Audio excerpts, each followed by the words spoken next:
साहेब, हा जो ई-एम-आयचा जो सापळा आहे, हा बँकांना श्रीमंत करणारा आहे का? आणि आपल्याला गरीब करणारा आहे का? याच्यात आपण गरीब राहतोय का?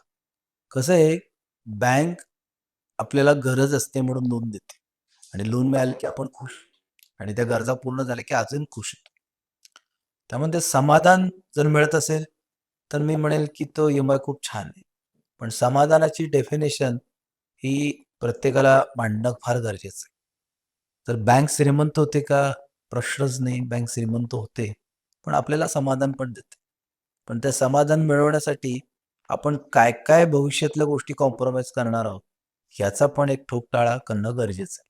त्यामुळे ई-एम-आय असावेत, पण ते मोजून मापून. भरमसाठ ई-एम-आय हे माणसाला खाईत नेतात. हे सांगायची गरज नाहीये. पण जर तुम्ही चुकला असाल, तर कुठल्या तरी ॲडवायझरकडे जाऊन तुम्ही त्याचा परत एकदा रिबॅलन्सिंग करा. फार गरजेचं आहे आजच्या काळामध्ये आणि आता ते शक्य आहे. पूर्वी खूप अवघड होतं. आता आहे फॅसिलिटी.